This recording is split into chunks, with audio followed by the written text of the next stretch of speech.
not really that important. But I wanted to call your attention to the time and our intention to start on time.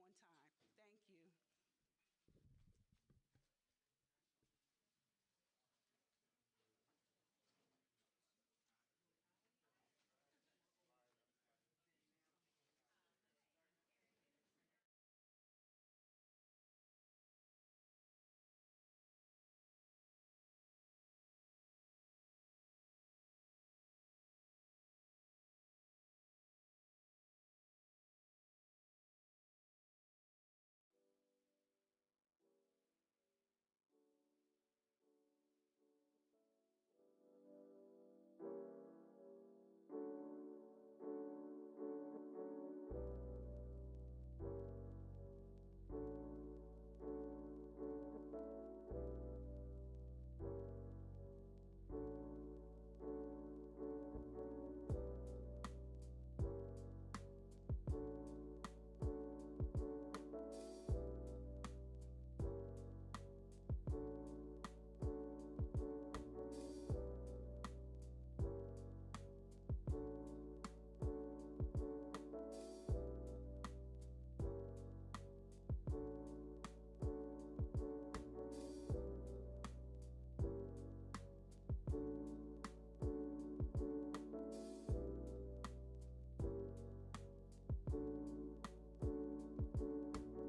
things moving in the direction of tonight's charrette.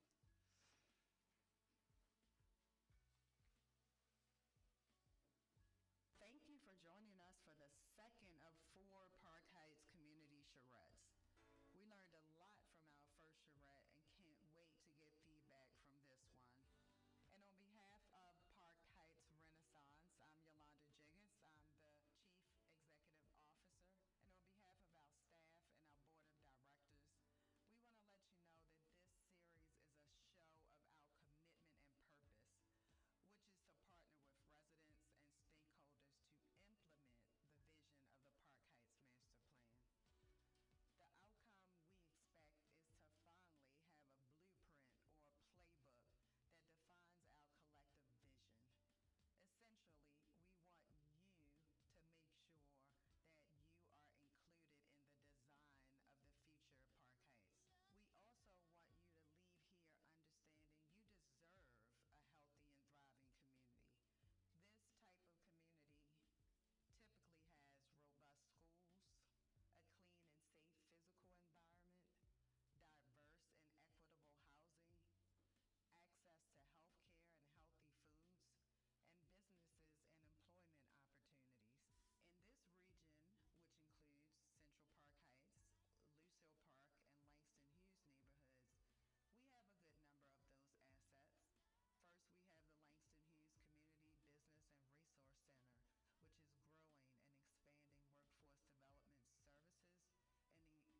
Then I'd like to acknowledge the Park Heights Renaissance board members.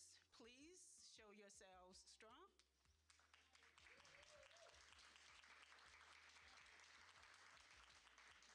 I'd now like to call upon the staff of Park Heights Renaissance who are present tonight to please stand.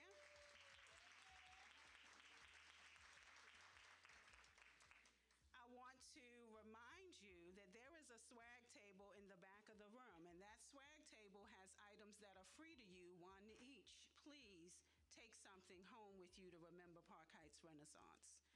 Next, I'd like to give Yolanda an opportunity to talk about icebreakers and any other housekeeping business that she may have. And I want to encourage you to remember to go to your table of interest based on the topics of clean and safe environments and public spaces, Derek, raise your hand.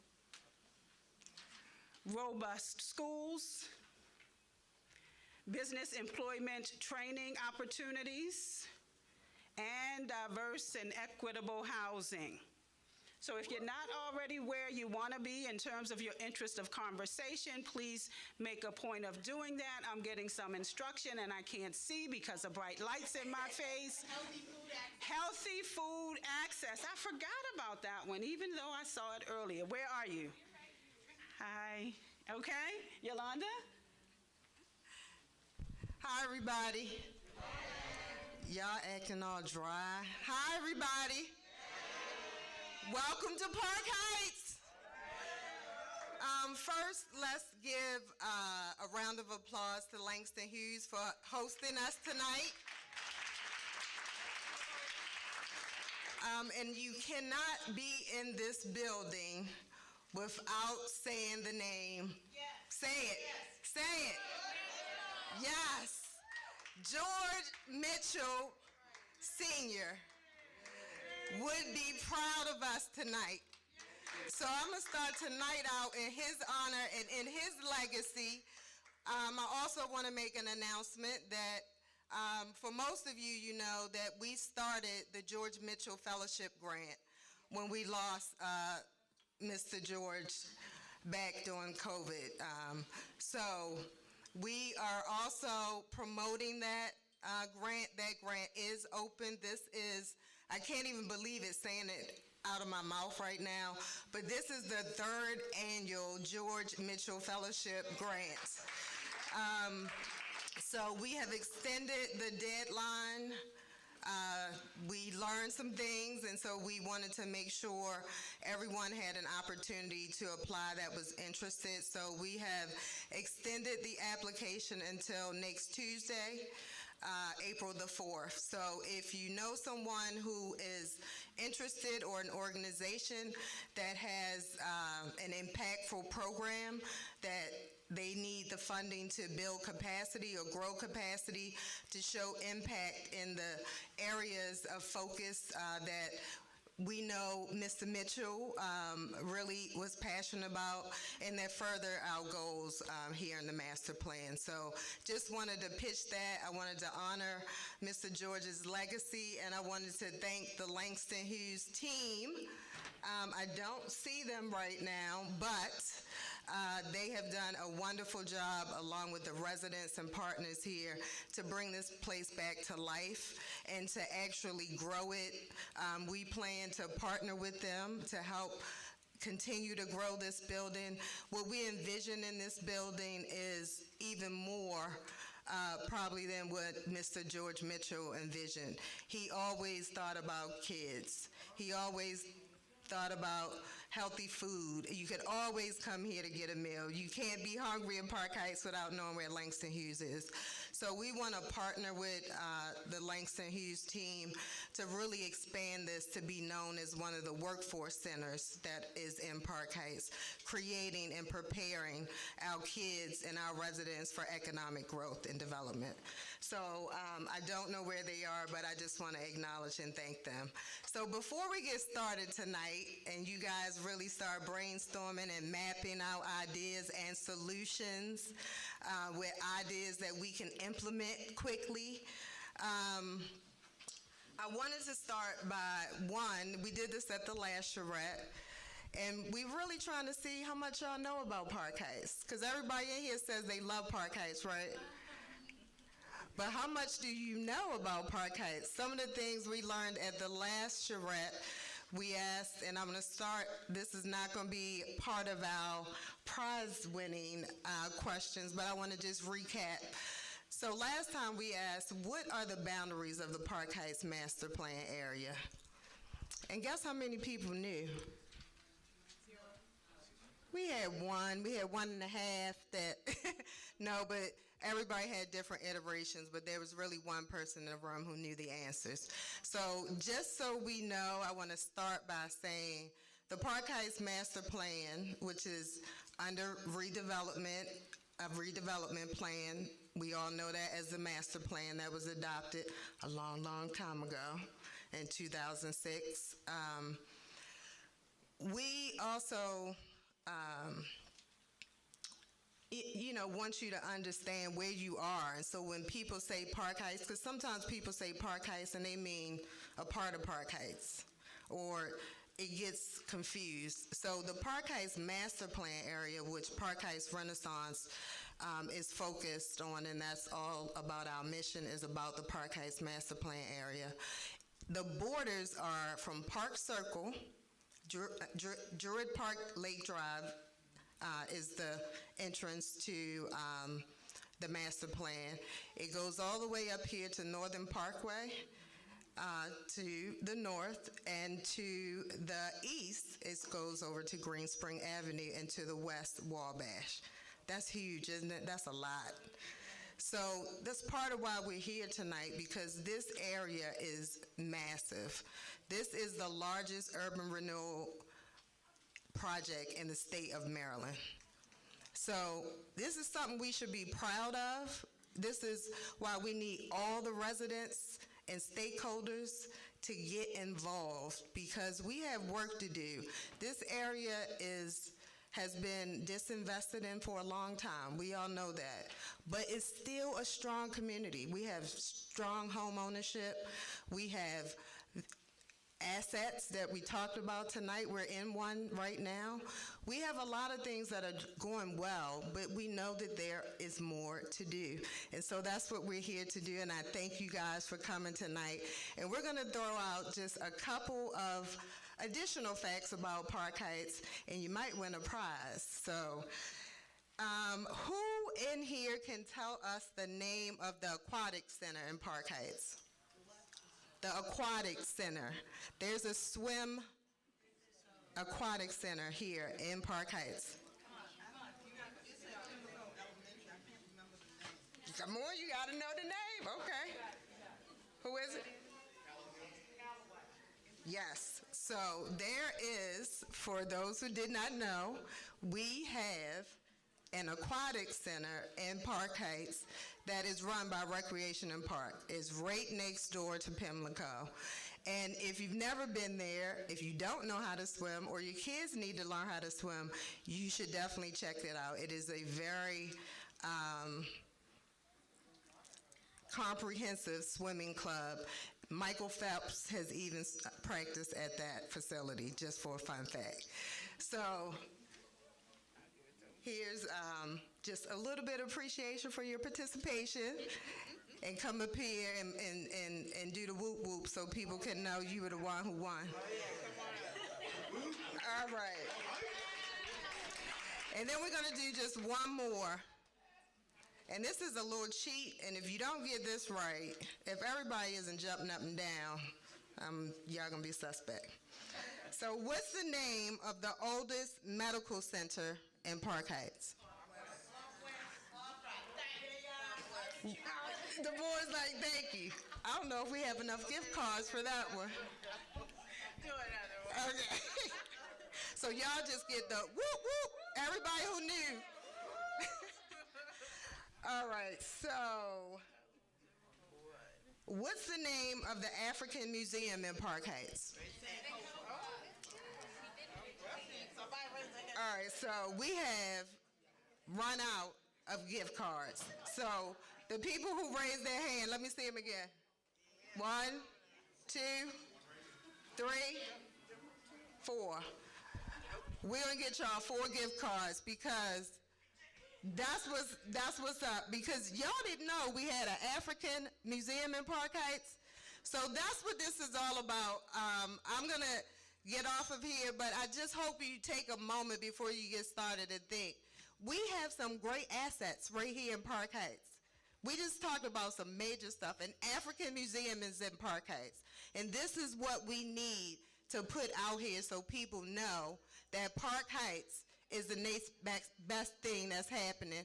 And we want to drive investment as well as retain the residents that we're here. So have some fun. We'll be walking around. So if you have not moved to your table of choice, this is the time to get started.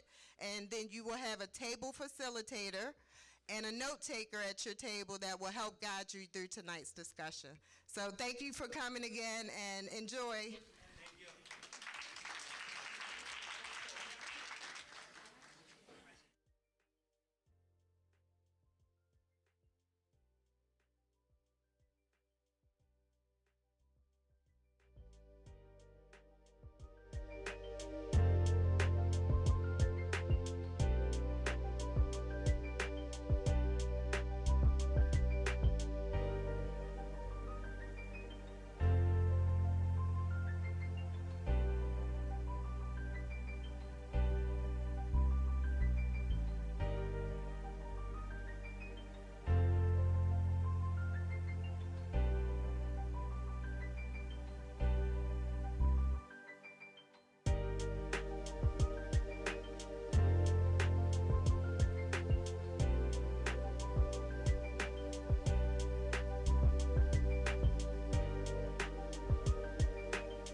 looks like we have some business development volunteer. Yes? Housing is first. Thank you, housing. Hello, everybody. Hi, everybody. Hello, hello. Can I get your attention? Do I need to? All right. Is that any better? I'll do my best. All right. Thank you all. I'm with the Equitable Housing Table. My name is Amber Jones, and I am an employee of Park Heights Renaissance as well. And so I'm here to report out about some of the wonderful ideas that my table shared. So we had some folks that represented different stakeholders, whether it be residents, real estate agents, developers, folks that work with individuals that need access to services around housing or just life in general. And so there was a very robust conversation about different solutions that we might be able to reach and some of the concerns that are affecting folks as it relates to housing.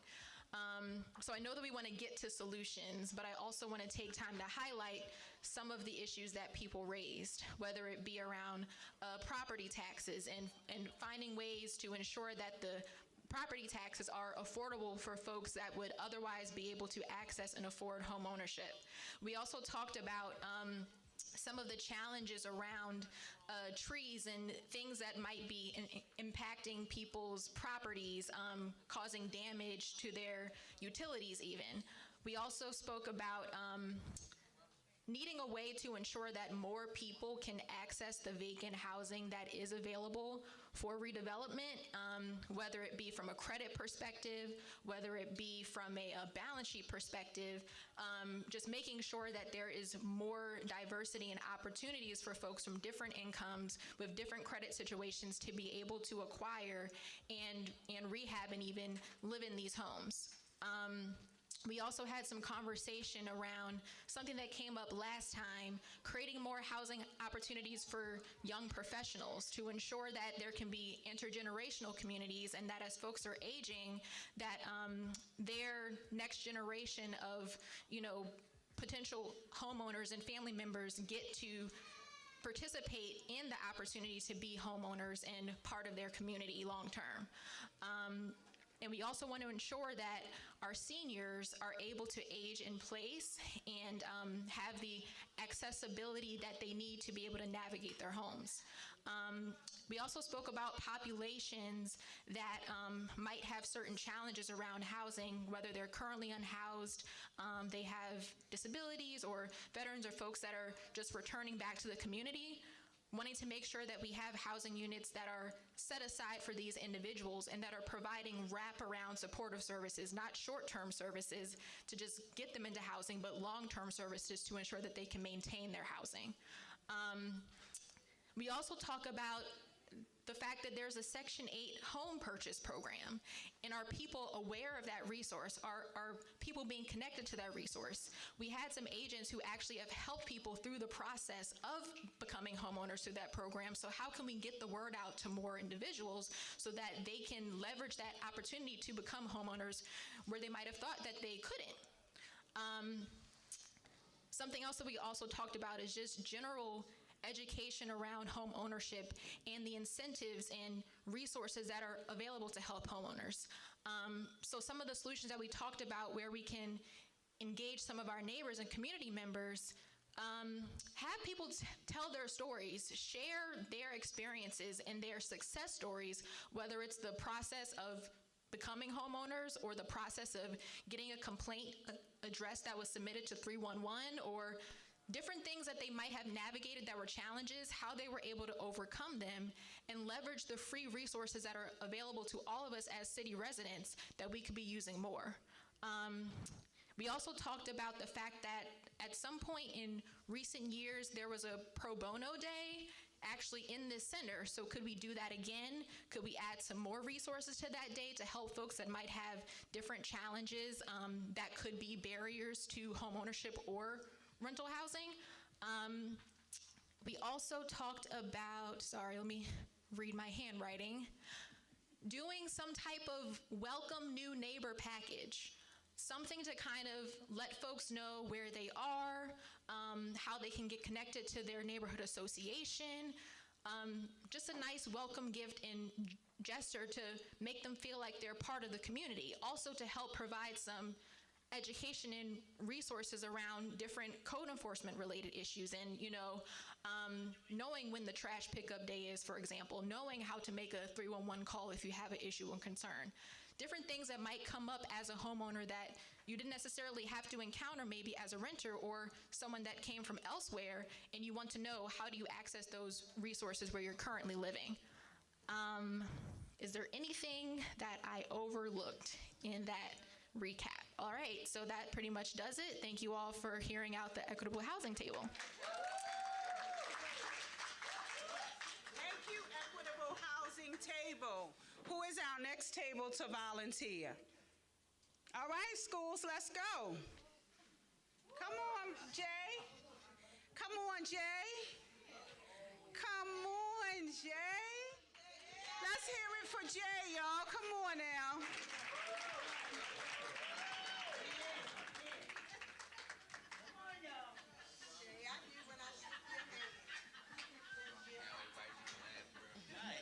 It get real bright when you're in front of the light. That's crazy. I got you, baby. I got you. I try to laugh. No, we good. We got it. We got it. And the camera. We good. Oh no, you can do it. Let me start. But we gonna be. Okay. Good evening, everyone. So I was the facilitator for Robust Schools, but let me not take the credit at all. Jay and Elijah were the facilitators for Robust Schools. I don't know where Elijah went. He said, nope, y'all not gonna get me. So desired goals and recommendations for the school were to move with the time. So that explanation basically was the kids are very into technology. They use technology for everything. It is a barrier if you are a little, I'm gonna say a little older, not a lot, a little older, to deal with the technology and to move as fast as the technology moves for the children. So the impact or benefit of that recommendation would be, we see you, meaning we understand, we see you.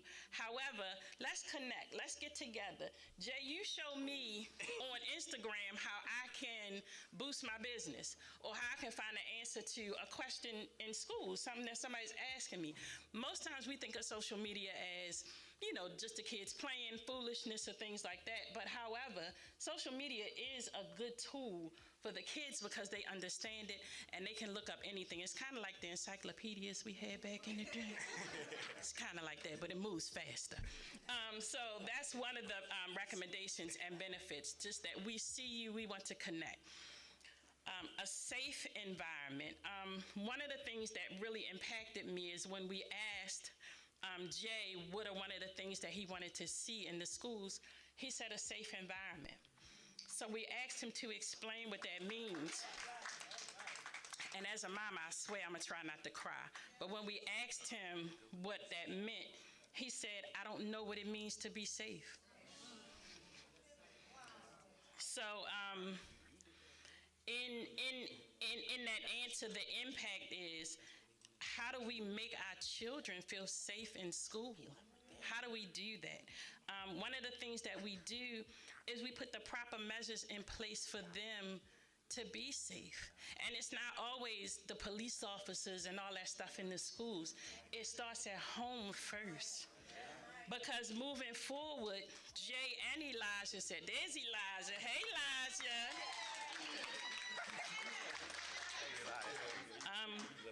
Moving forward and digging a little deeper,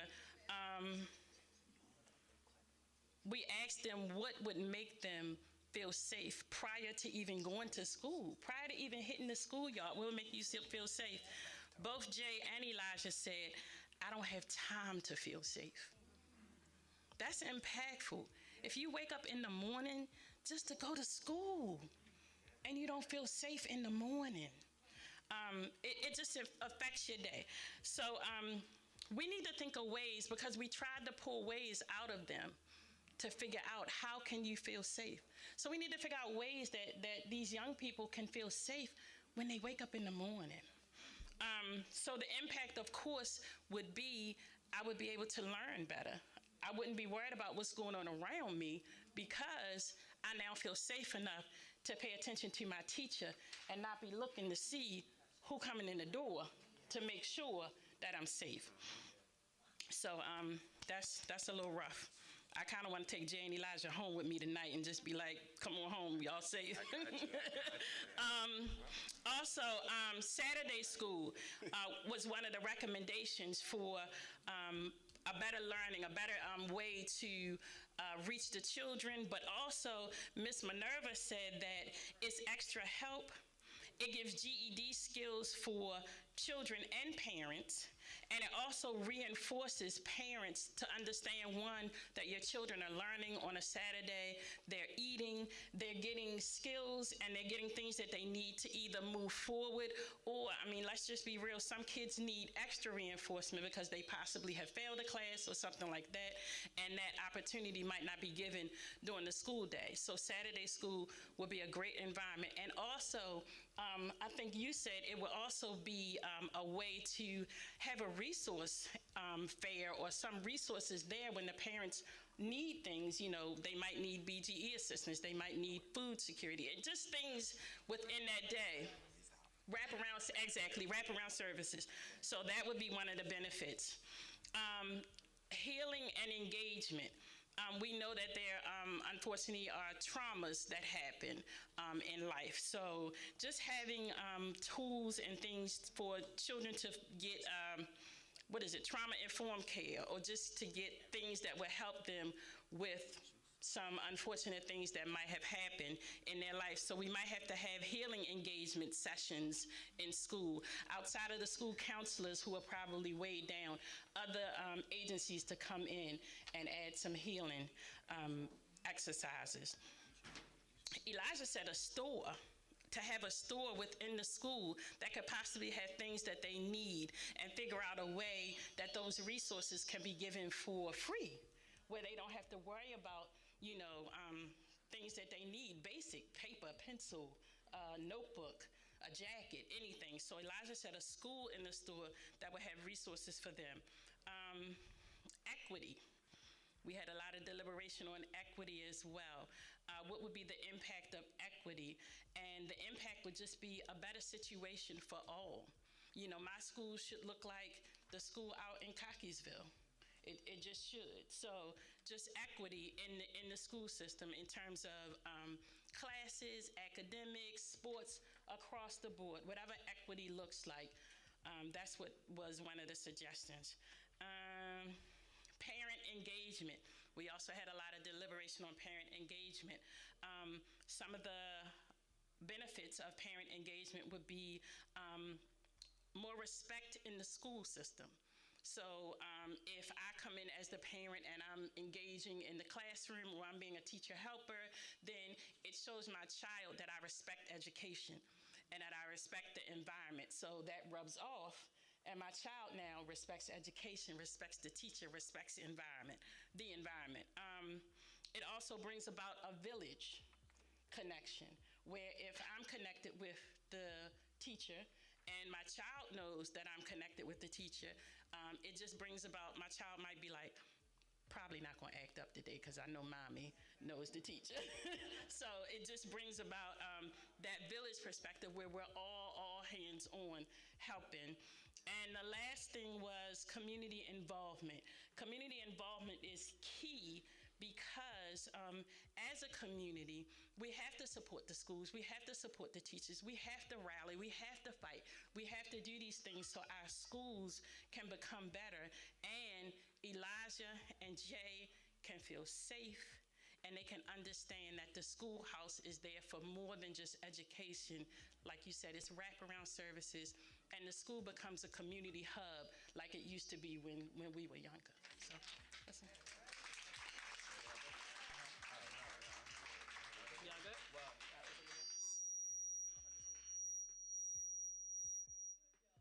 How y'all doing today? I just want to say one quick thing. I'll make it quick. I just want to say I'm happy and excited, and the fact that y'all gave my youth y'all attention is really important. It's something that I try to tell them that their voice matter, and the fact that y'all clap, y'all give them the attention, they're going to leave this space knowing that their voice matter, and this is going to be like the first of many conversations to be a part of some solutions. So we thank you, we appreciate y'all, and this is the start of many conversations that we're going to have.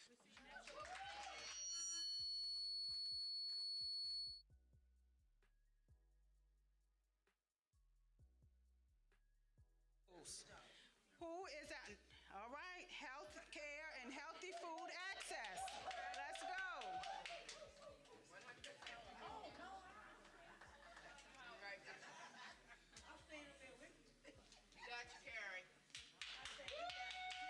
Hi, my name's Carrie Nye. I'm the Northwest District Planner for the Baltimore City Department of Planning.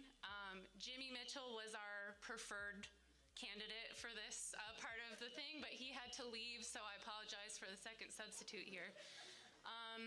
So one thing that we really talked about at our table was that it's not enough for healthy food to be affordable or accessible or affordable. It has to be both. And so if the city isn't working to provide affordable, accessible food, we're not doing our job. And some of the ideas that our team talked about, the thing that people were the most excited about, I think, is the idea of a healthy food or produce hub. And this would be one location in Park Heights that really kind of works to pull all the different resources that are happening together to do food distribution, job training, and nutrition education. Our residents and stakeholders are also really interested in a mobile food or mobile farmers market. Some of them travel down to JFX every Sunday to get produce, but they recognize that not everybody has access to transportation. That's not easy every week. So they'd like to see a mobile farmers market travel through the neighborhoods to bring options to shop to people. We also want to see more partnerships with existing retailers and businesses, so expanding healthy foods into places where they're already doing food retail. This would also be an opportunity to train volunteers and build volunteer capacity and food access throughout the neighborhoods. Mr. Mitchell is very eager to expand the food pantries and distribution points. There's a lot of really successful resources in Park Heights already that just need more support. So we want to see the food pantries expand and get more produce and more resources and kind of personal care items as well. We need to expand SNAP and EBT and immediate food or emergency food for residents, especially our seniors and our kids. Some folks at our table talked about how the recent cuts to SNAP have impacted them personally or people they know. So we really want to know what the city and community partners are doing to ensure emergency food. Our table was passionate about better communication. There are so many resources, there are so many opportunities, but people don't know about them. So what can we do to kind of centralize and make the media channels stronger and make sure that people are getting the information they need where they want to get that information? PHR.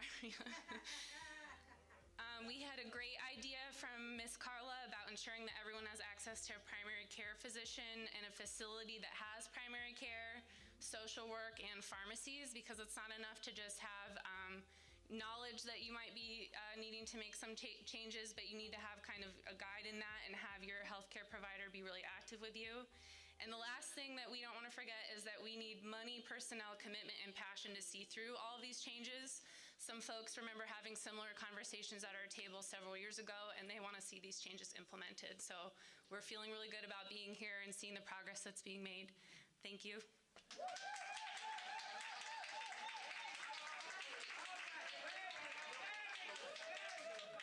Whoop, whoop. So I just want to stop and acknowledge again the youth feedback. We were so excited at the first one. You guys killed it. You came up with some great recommendations. I want you to leave here today and make me a promise. What's the problem? You're going to help us get more youth engaged. You got that? Okay. All right. And we wanted to just give you a gift certificate today, a little something for you to do something for yourselves. And thank you again so much for participating.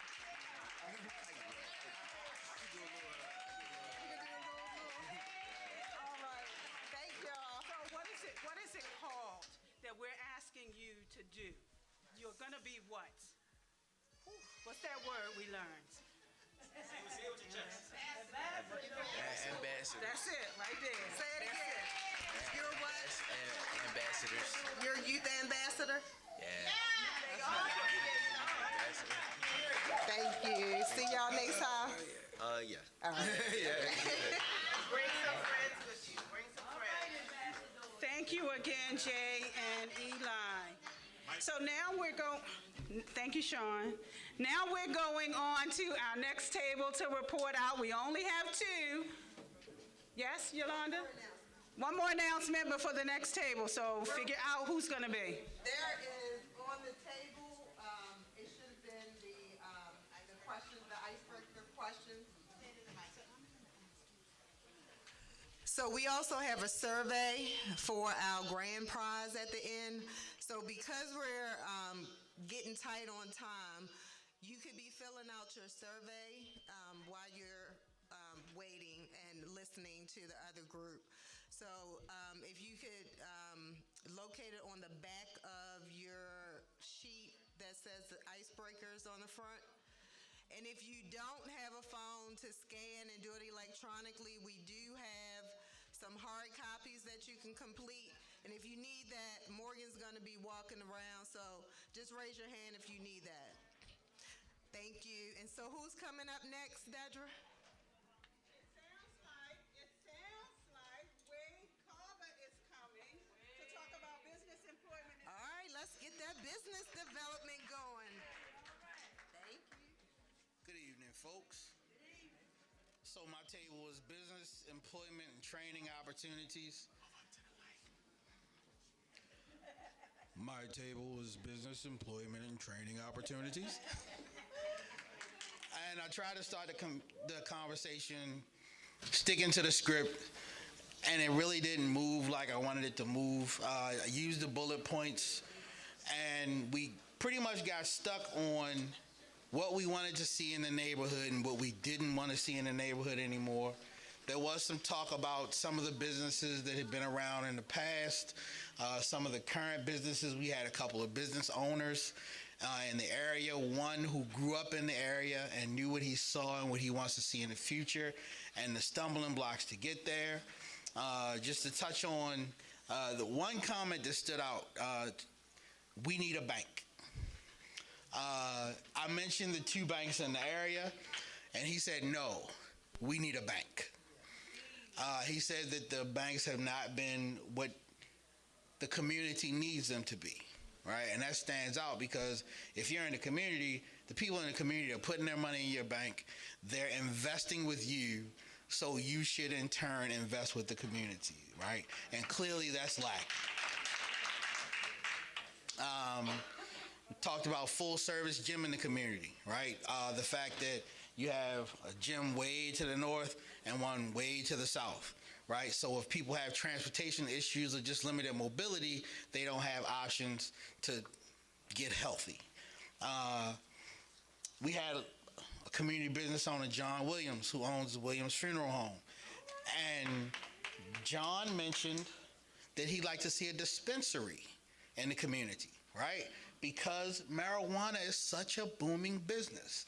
And I know for some that might not ring true, but it's a booming business and people are becoming millionaires, right? You see entertainers investing in marijuana and making more millions, right? So why not have a dispensary in Park Heights owned by somebody in the community making that money and bringing those dollars into the community?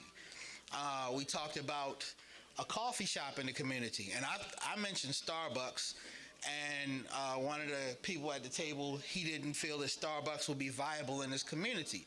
And I told him, well, you could bring Femi's Coffee Shop, right? If you have a nice space with a nice product, it's going to bring people to your place of business, and you will make money.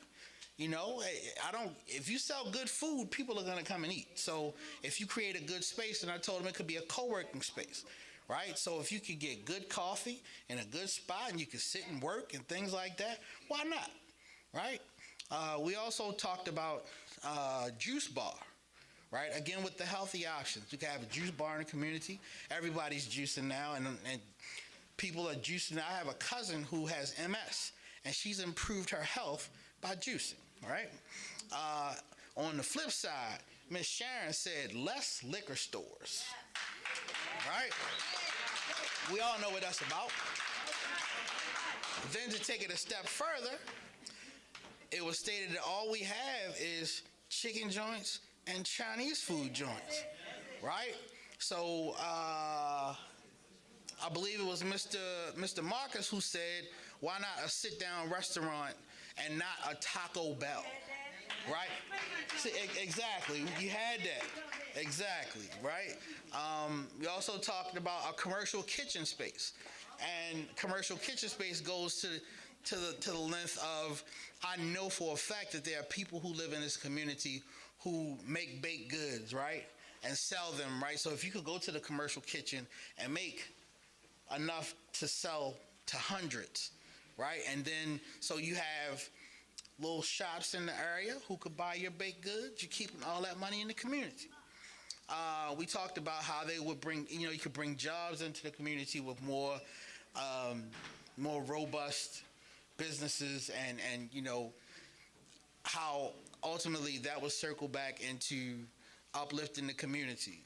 We talked about a meat market, and it's something I never thought about. And again, Ms. Sharon mentioned how used to have Broadway Market, Hollins Market, Lexington Market, Cross Street Market, Monument Street, right? And I remember I hated going to the market with my grandmother, but you had no choice. They're in there cutting, you seeing dead pigs all over the place. However, they were central to the community, right? And you didn't have to go far. If you didn't have a car, you could get to the local meat market, get your meats, and you were stocking up, right?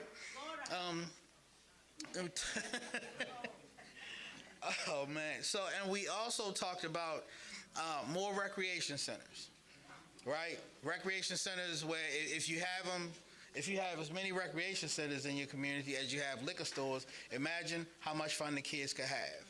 And I'm thinking that this lovely lady standing to my right is the cue that I need to step back. So have a good evening.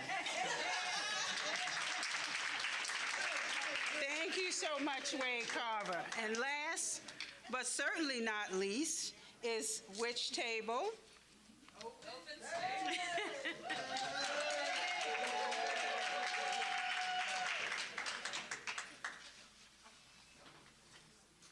Good afternoon, everyone. I'm glad to see some could make it back, and I'm also glad to see the new faces that's here for the first time. And I'd like to give thanks to Miss White, Pastor Thornton, and Miss, what is it again?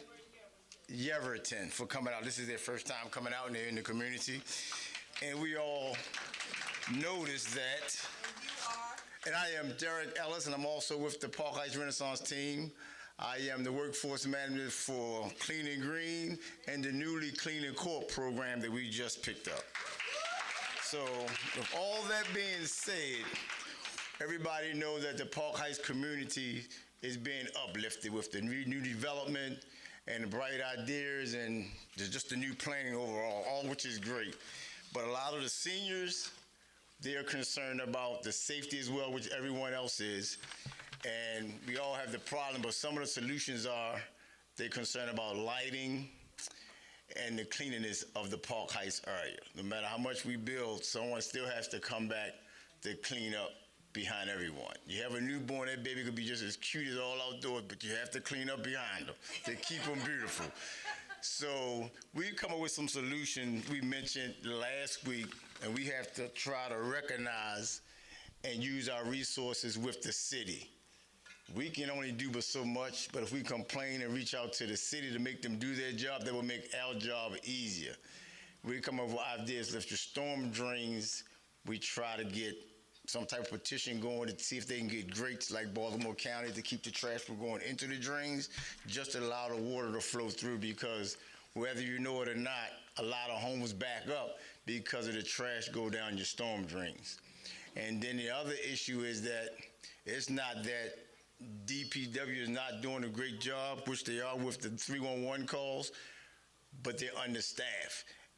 They does an excellent job with that. The problem is that Baltimore City took away what you call the hoagie crew, where guys used to go around with the bags and sweep up. No one's here to do that job. But fortunately, Clean and Green and Clean Corp are, so we love it. So our main concerns is the lighting, and we also, with the youth here that's going to be ambassadors, I would like to leave my information with you guys, and you can start with the Clean and Green team. You can start with cleaning the community, and we can help broaden that horizon. And although we may not get to the lighting that we need, if you can just speak to your neighbor, you don't have to like your neighbor, and you can reach out to Park Heights Renaissance. I'm putting Park Heights Renaissance on the spot.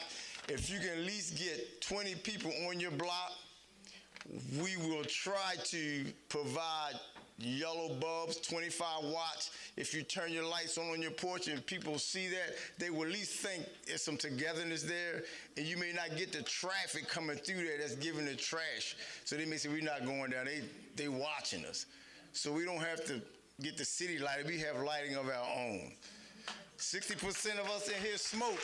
A light is not going to cost as much as the smoking or much as the lottery we play. So we have to keep that in mind, and you can't put a price on your safety.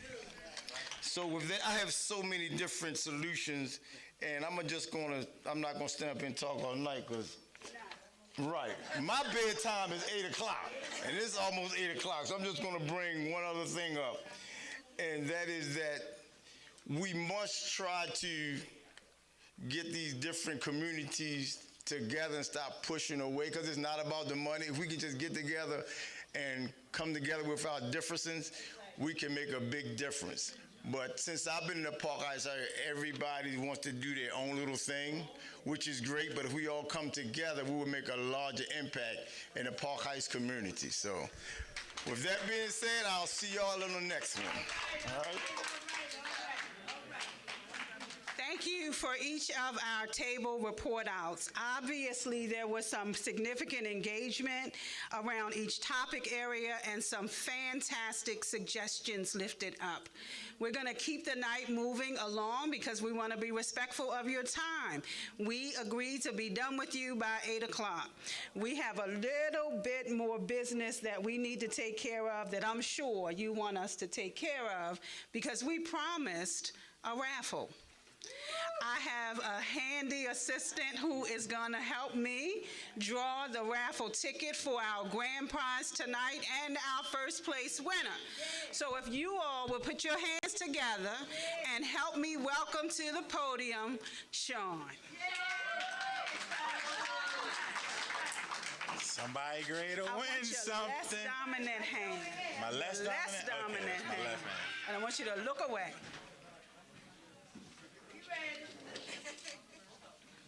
All right. That's now one. read that. Take out your tickets. 050011. 050011. 050011. Y'all don't want to win? That last prize was nice. Some people don't have a ticket.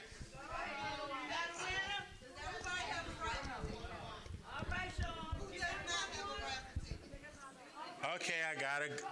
You sure? All right. We gonna go back. You have to be here to win. Give me that one, Sean. We're gonna pick another one. Less dominant hand. Look away. The grand prize winner is... I hope y'all in here. 050047. Keep going at 47. Get ready. Give it to me. Next one. All right, come on, y'all. Seriously. Is 050016. All right.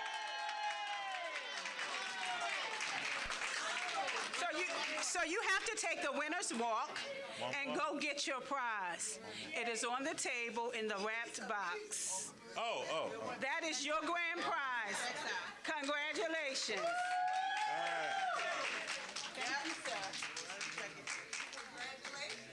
Sean? I gotta authenticate it. What you doing? Hold on. It is a match, ladies and gentlemen. He is actually the winner. All right, there you go. Thank you. We got our system worked all the way out. All right, we got one more. Our first prize winner is... Oh, this the first prize. Uh-oh. I hope they up in here.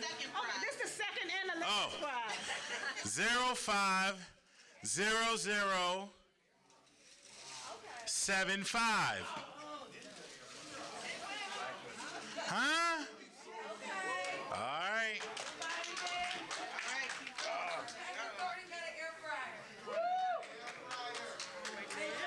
Thank you, Sean. And the second prize winner is 050025. what in the world? You know what? This is a lesson. Can I get a tote bag if I don't win? I got you. Here we go. 050069. 69. That's who? Oh. This is unbelievable. Let me just keep a couple of them. All right, here we go. 050058. Y'all ain't trying to get this money. 58. 050043.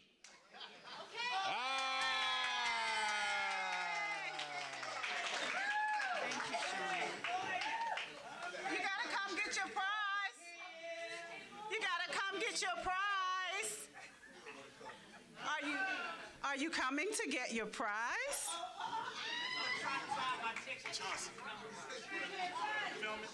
She coming. She trying to find a ticket. Touch ID.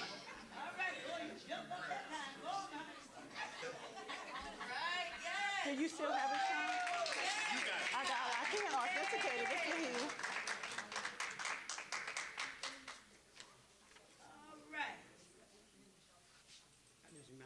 043. We have a winner. Congratulations. These belong to you. Enjoy. All righty. So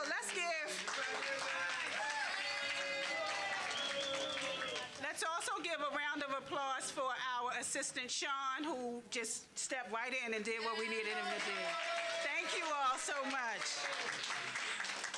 Who's up next? Fantastic jacket. Oh, it's a jacket. Coming from you, I take that as a compliment. I'm working on it.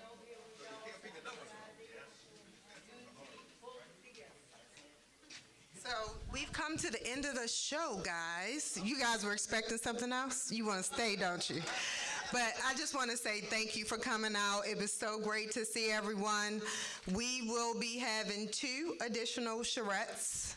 You are welcome to come. We hope to see you there. If you can't make it, please share the word. Tell your friends, tell your family, tell your coworkers. Get involved. We're going to be, the next location is Tuesday at First Baptist Church of Pimlico. First Baptist Church of Pimlico at same time, 5 o'clock. And on Thursday, April 6th, we will also be at the Center for Hope on Belvedere. So thank you again, safe travels, and thank you again, guys, for your participation.